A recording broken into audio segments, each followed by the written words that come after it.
Thank you, Ryan. The next talk we have is by Benedict Juan, and his talk title is The Evolution of Coffee Culture.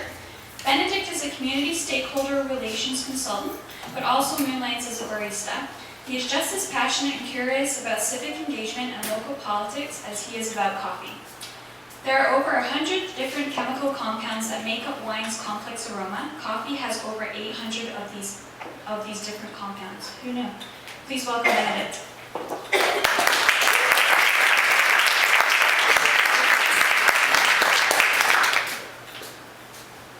One of the most traded commodities in the world. I'm going to talk about one of the most traded commodities in the world. Rulers have tried to control it. People have fought over it. People have died over it, and it fuels entire economies. Most of you are probably thinking I'm talking about oil, but I'm actually talking about coffee.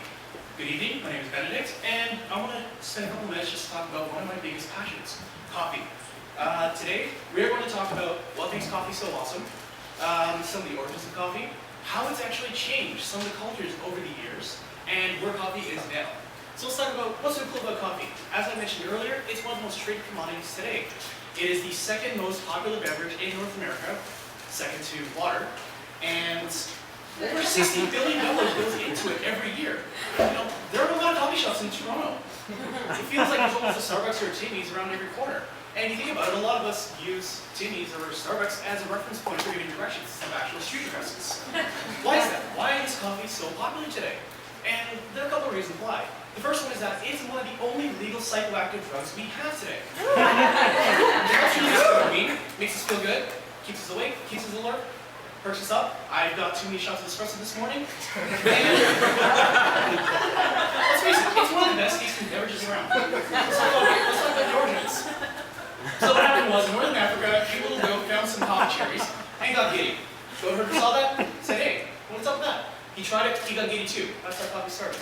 By the way, coffee beans are actually seeds. So what happened was, coffee went to Yemen, was smuggled to India, made its way towards Europe, was smuggled into South America, and give or take a couple of centuries, it is now one of the most traded commodities around.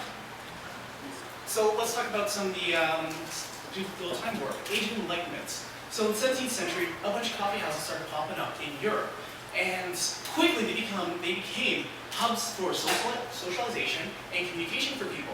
Because, well, they didn't have the internet and they didn't have things like Blackberries. Perfect, people can sit around and sip some coffee and communicate with each other, which is interesting because you have people of various different social standings and occupations sharing ideas, sharing thoughts, occasionally having arguments with each other as well.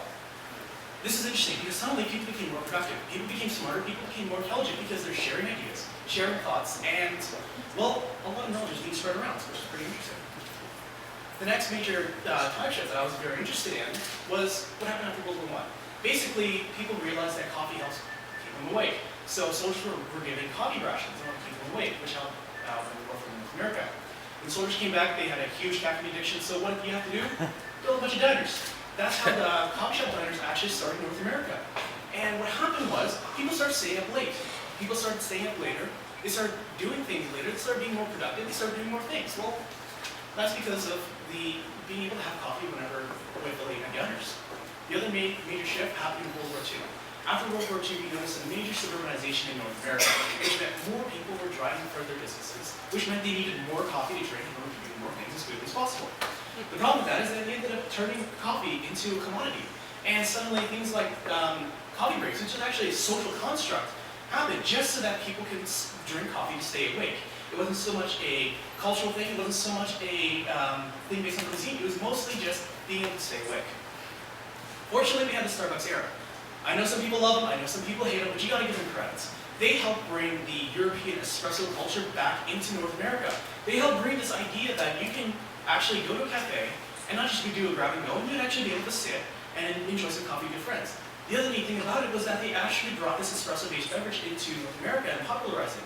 Suddenly we now have this ability to have fresh beverages on, when we want it, how we want it.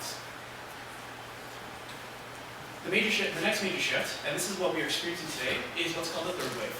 Basically, we started to spend away from the major branches of the second cups of Starbucks and Tim Hortons, and we started focusing on small independent shops. And the great thing about it was that these people started focusing on the quality of the beverage. They started looking at scientific means of improving the way we brew coffee. And we also started looking at things like terroir, the geographical characteristics that make coffee taste so good. Because coffee in Ethiopia will taste fundamentally different from coffee in Brazil. And now we are constantly pushing those boundaries, and we're constantly trying to figure out ways, how can we make coffee taste better? How can we make different ways of making coffee taste better for different people, different taste buds? Some people prefer something a little sweeter, sometimes we prefer something overly strong. And we're constantly pushing that through barista competitions, roaster competitions, even competitions for coffee bringers. So what I'm trying to say is that we've gone through a lot of things in the past couple hundred years with coffee, and we've kind of learned a lot. So next time you have your latte, just think about how awesome it is. Thanks.